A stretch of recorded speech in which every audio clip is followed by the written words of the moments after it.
আমার প্রিয় ও স্নেহের 2024 সালের নতুন বছরের ষষ্ঠ শ্রেণীর ছাত্রছাত্রী বন্ধুরা, আশা করি তোমার সবাই ভালো আছো। আজ আমরা যে বিষয়টি নিয়ে আলোচনা করব ষষ্ঠ শ্রেণীর ফার্স্ট সামেটিভ অর্থাৎ প্রথম পর্যায়ক্রমিক মূল্যায়নের ইতিহাসের কোশ্চেন পেপার নিয়ে। দেখো সরাসরি স্ক্রিনে কিন্তু আমরা ষষ্ঠ শ্রেণীর ফার্স্ট সামেটিভ অর্থাৎ প্রথম পর্যায়ক্রমিক মূল্যায়নের ইতিহাসের কোশ্চেন পেপারটা দেখতে পাচ্ছ। ফুল মার্কস আমাদের রয়েছে 15 আর সময় তোমাদের রয়েছে 30 মিনিট। একের দাগে রয়েছে সঠিক উত্তরটি নির্বাচন করে লেখো যে কোনো একটি প্রশ্নের মান 1 করে 1 × 3 = 3। প্রথম, আদিম মানুষের প্রথম হাতিয়ার ছিল ভোঁতা পাথর, হালকা সুচালো পাথর, কাঠের টুকরো, তবে ভোঁতা পাথর। প্রশ্ন, আদিম মানুষের জীবনে প্রথম জরুরি আবিষ্কার চাকা, ধাতু না আগুন, তবে আগুন। তাহলে আদিম মানুষের জীবনে প্রথম জরুরি আবিষ্কার হচ্ছে আগুন। প্রশ্ন, হোমো হ্যাবিলিস কথার অর্থ দক্ষ মানুষ, বুদ্ধিমান মানুষ, পণ্ডিত মানুষ, সোজা হয়ে দাঁড়াতে পারা মানুষ, তবে দক্ষ মানুষ। প্রশ্ন, মেহেরগড় সভ্যতা আবিষ্কার করেন জন মার্শাল হুইলার ই ম্যাকে, যা ফ্রাসোয়া জারিজ, তবে যা ফ্রাসোয়া জারিজ। প্রশ্ন, হরপ্পা সভ্যতায় স্নানাগার পাওয়া গেছে লোথালে, হরপ্পায়, মহেঞ্জোদারোয় না রূপারে, উত্তরে মহেঞ্জোদারোয়। দুই দাগে রয়েছে নিচের প্রশ্নগুলির উত্তর লেখো। 4 থেকে 5টি শব্দ বা একটি বাক্যের মধ্যে যে কোনো দুটি প্রতিটি প্রশ্নের মান 1 করে 1 × 2 = 2। প্রথম, হোমো স্যাপিয়েন্স কথার অর্থ কী, উত্তর হবে বুদ্ধিমান মানুষ। প্রশ্ন, ভীমবেটকা কোথায় অবস্থিত, লিখবে ভীমবেটকা মধ্যপ্রদেশের বিন্ধ্য পর্বতের নিকটে অবস্থিত। প্রশ্ন, লুসি কী হলো, লুসি হলো আফ্রিকা মহাদেশের ইথিওপিয়ার হাদার নামক স্থানে প্রাপ্ত একটি মেয়ের কঙ্কাল। পরে হচ্ছে হরপ্পা সভ্যতার একমাত্র বন্দর কোনটি, উত্তর হবে হরপ্পা সভ্যতার একমাত্র বন্দর হলো গুজরাটের লোথাল। প্রশ্ন, মহেঞ্জোদারো কে আবিষ্কার করেন, উত্তর হবে রাখাল দাস বন্দ্যোপাধ্যায়। তাহলে মহেঞ্জোদারো আবিষ্কার করে রাখাল দাস বন্দ্যোপাধ্যায়। প্রশ্ন, সিটাডেল কি, উত্তর লিখবে হরপ্পা সভ্যতার নগরগুলির উঁচু এলাকাকে সিটাডেল বলা হতো। তাহলে হরপ্পা সভ্যতার নগরগুলির উঁচু এলাকাকে সিটাডেল বলা হতো। তিনি তাকে রয়েছে নিচের যে কোনো একটি প্রশ্নের উত্তর দাও। 2 থেকে 3টি বাক্যের মধ্যে প্রশ্নের মান 2। প্রথম, আদিম মানুষ যাযাবর ছিল কেন, উত্তর লিখবে আদিম মানুষ নানা কারণে যাযাবর জীবনযাপন করত। যেমন 1, আদিম মানুষ নিজের খাবার নিজে উৎপাদন করতে পারত না। 2, আদিম মানুষ শিকার করে ও বনের ফলমূল সংগ্রহ করে তাদের খাদ্যের চাহিদা মেটাতো, আর বনের ফলমূল বা শিকার কোনো একটি নির্দিষ্ট এলাকার মধ্যে পাওয়া যেত না। 3, তাদের বিভিন্ন স্থানে ঘুরে ঘুরে খাদ্য সংগ্রহ করতে হতো, এই কারণে আদিম মানুষ যাযাবর ছিল। বলছে আদিম মানুষ কেন জোট বেঁধেছিল, এর ফলে তার কী লাভ হয়েছিল। আদিম মানুষ হিংস্র জীবজন্তুর হাত থেকে নিজেকে রক্ষা করতে এবং তার খাদ্যের সংস্থান করার জন্য জোট বেঁধেছিল। প্রশ্ন, তামা হাইপেন পাথরের যুগ বলতে কী বোঝো। ভূমিকা, মানব সভ্যতার সূচনা পর্বের একটি অধ্যায় হলো তামা হাইপেন পাথরের যুগ। তামা পাথরের যুগ যে সময় মানুষ পাথরের জিনিসপত্র ব্যবহারের পাশাপাশি তামার জিনিসপত্র তৈরি ও ব্যবহার করে, সেই সময় কালকে তামা হাইপেন পাথরের যুগ বলে। মেহেরগড় সভ্যতার শেষ পর্যায়ে হরপ্পা সভ্যতা তামা হাইপেন পাথরের যুগের সভ্যতা ছিল। পরে হচ্ছে হরপ্পা সভ্যতার স্নানাগারের পরিচয় দাও। হরপ্পা সভ্যতার অন্যতম কেন্দ্র মহেঞ্জোদারোর একটি স্নানাগারের নিদর্শন পাওয়া গেছে। এই স্নানাগারটির দৈর্ঘ্য ছিল 180 ফুট এবং প্রস্থে 108 ফুট। এই স্নানাগারের চারিদিকে রয়েছে 8 ফুট উঁচু ইটের দেওয়াল। এর মাঝখানে ছিল একটি জলাশয়। আবার এই স্নানাগারে অতিরিক্ত ও অপরিশুদ্ধ জল বার করে দেওয়ার ব্যবস্থা ছিল। তিনি তাকে রয়েছে নিচে যে কোনো একটি প্রশ্নের উত্তর লেখো। 4 থেকে 5টি বাক্যের মধ্যে প্রশ্নের মান 3। প্রথম, আগুন জ্বালাতে শেখার পর আদিম মানুষের কী কী সুবিধা হয়েছিল। আগুন জ্বালাতে শেখার পর আদিম মানুষের জীবনযাত্রার ধরন অনেকটাই বদলে গিয়েছিল, বেশ কিছু সুবিধাও হয়েছিল। 1, আত্মরক্ষা, প্রচণ্ড শীতের হাত থেকে নিজেকে বাঁচাতে আদিম মানুষ আগুন জ্বালিয়ে শরীর গরম করত।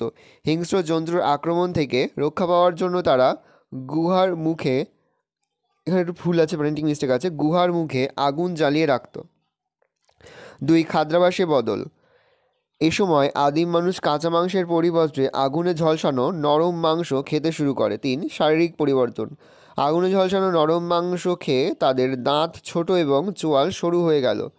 পরের প্রশ্ন, আদিম মানুষ জোট বেঁধেছিল কেন। ভূমিকা, আজ থেকে আনুমানিক 26 লক্ষ থেকে 27 লক্ষ বছর আগে আদিম মানুষ নানা কারণে জোট বেঁধে থাকতে শুরু করে।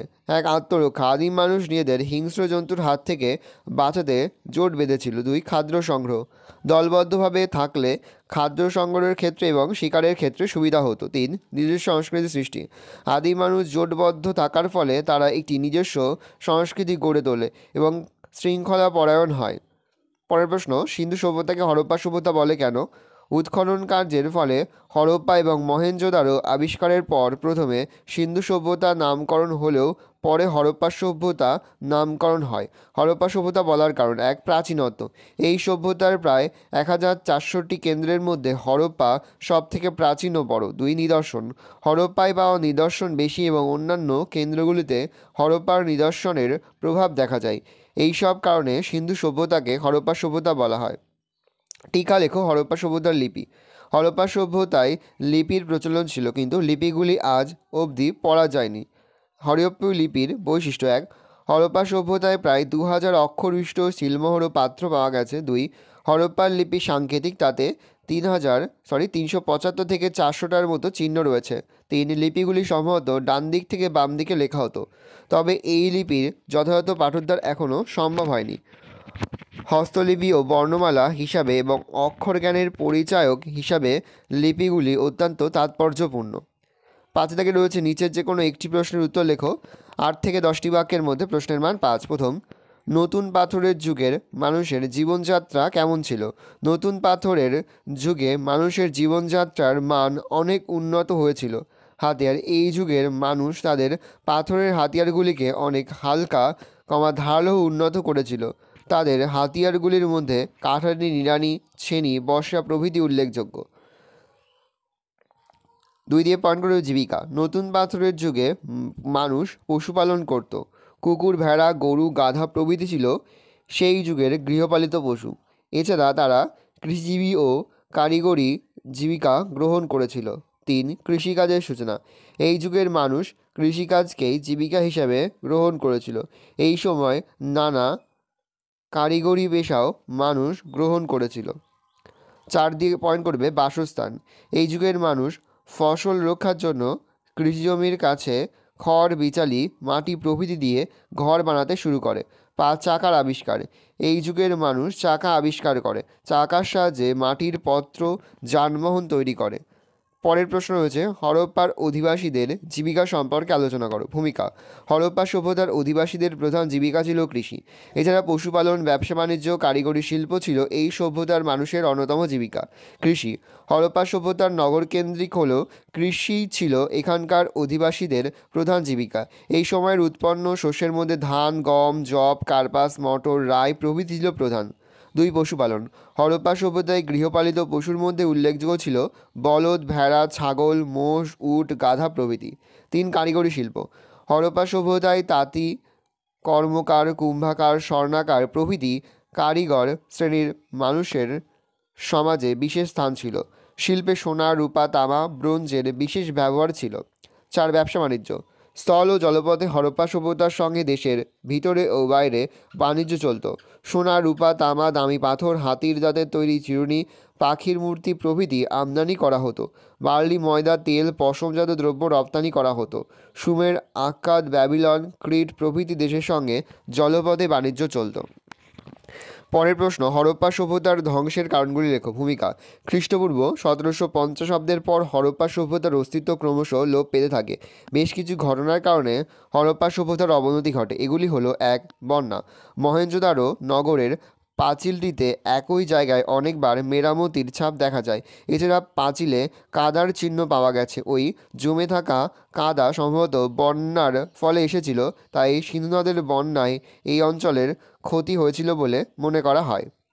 2, আবহাওয়ার পরিবর্তন। খ্রিস্টপূর্ব 2200 অব্দ থেকে এশিয়া মহাদেশের অনেক জায়গাতেই বৃষ্টিপাত কমতে থাকে, যার ফলে শুষ্ক জলবায়ু দেখা যায়। সে কারণে কৃষিকাজ ক্ষতিগ্রস্ত হয়।